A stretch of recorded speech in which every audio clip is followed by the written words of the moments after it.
Okay, dudes, let's do a totally ridiculous hot take on the new Torbjorn. Ladies and gentlemen, hello and welcome to the Last I'm Stylosa. So, new Torb has been on the PTR for a couple of days now. What do you think about this new Torbjorn? You can see some gameplay in the background here. This is me messing around with Torb on PTR. Now, obviously, it's PTR, so it's just like a complete mess, but it gives you a chance to get a feel for the hero. Now, what I'm going to try and do is get some actual set games made with Torb so we can see how he works in an actual game rather than just messing around in quick play on PTR. However, there are some things I'd like to say about this rework because I think it works in some areas, but it doesn't work in other areas. So, first things first.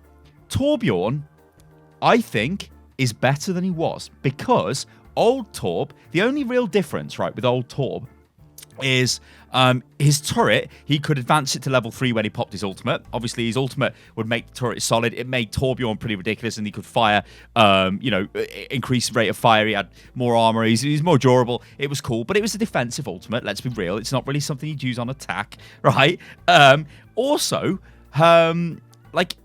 He had the armor pack.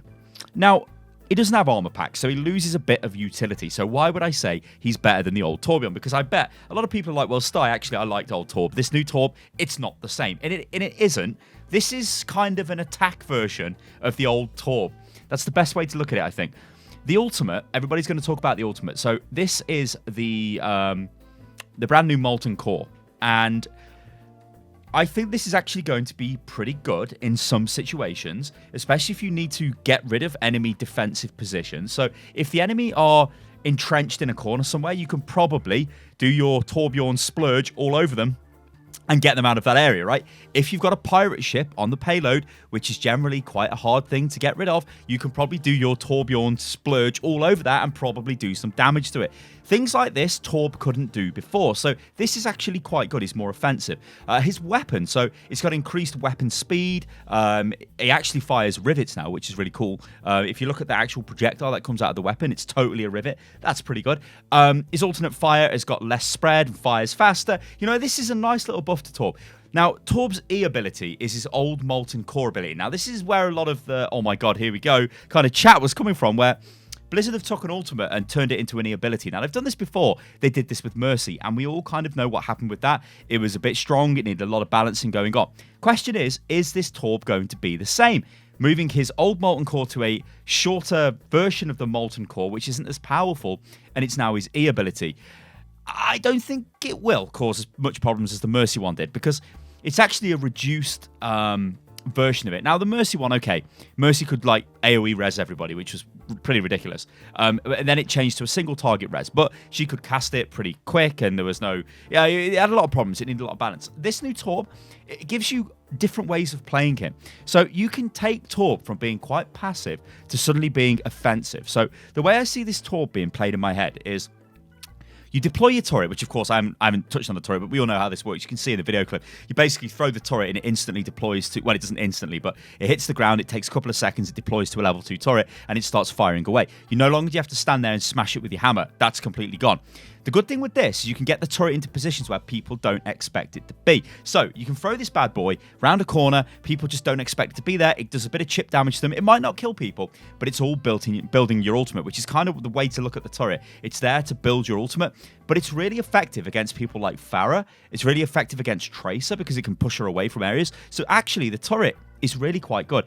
Now this is a wider problem with Overwatch, right? If you look at heroes like Brigitte, they basically completely counter Genji and Tracer, which is like whatever you guys want to make of that. New Torb is even more effective against those than he was before because he can keep repositioning his turret, which is really, really powerful. So that's what Torb's got going for him. Also, it means on attack, the turret is useful because Torb is not going to set the turret up and bash on it in a corner and then have to move the turret somewhere else. You can just keep throwing the turret. In fact, I put the turret onto a payload and it kind of worked okay. Again, it's PTR, so it's a bit of a mess, but it still worked okay. I could throw the turret, set and forget, carry on doing other Torbjorn stuff. Now, Torbjorn's kind of playstyle is like this then. So you're putting the turret down, that's cool. Looks after an area, whether it's your backline, whether you're putting it on a payload, whether you're trying to put it in a sneaky corner to try and catch a flanker out or whatever, use it as a scouting thing, use it to build your ultimate.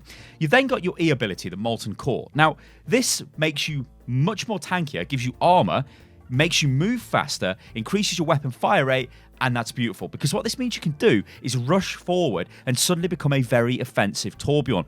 This makes you quite effective against tanks, against like Roadhogs and Divas. We can't actually test it against Reinhardt because he's disabled on the PTR for some reason, but against big targets, he can actually put out a lot of damage. And one thing I've noticed is if you use the primary fire and you hit somebody at range and maybe do a lot of damage to them, because it is, it still does a lot of damage, especially if it headshots, you can then go for the old cheeky right click and try and finish them up. It's going to do not a lot of damage, obviously, because it's at range, but it's more, like, it's easier to hit than the primary fire, which is less difficult to hit than it was before because it doesn't have as much fall off because the projectile moves faster, but it's still difficult to land with Torb.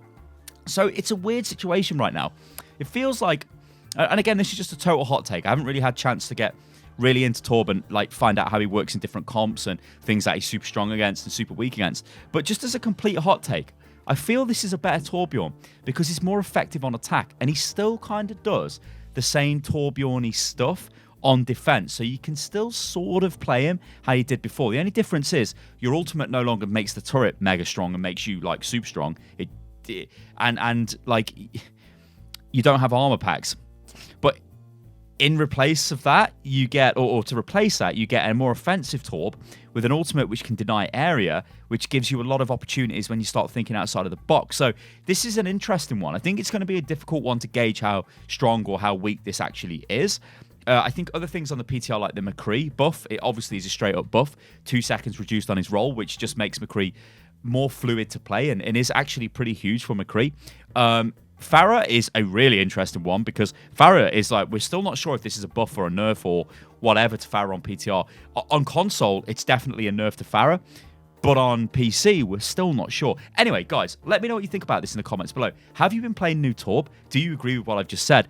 And do you think he's OP? Do you think he's bad? Do you think he's broken? Let me know in the comments below, especially if you played Torb before, and maybe you were like a main Torb player. What do you think of this new Torb? See, because one thing has never happened to me in the life of Overwatch, and that is one of my mains has not been reworked. What does that feel like? Let me know. All right, guys, I'm Stylosa. This is Stylosa. If you enjoyed the video, then like the video. Remember, you can follow me on Twitter, which is @Stylosa, and I'm literally going to sleep because I'm going to die because I'm so tired from all the travel I've been doing. I'll catch you guys in the next one. Toodaloo.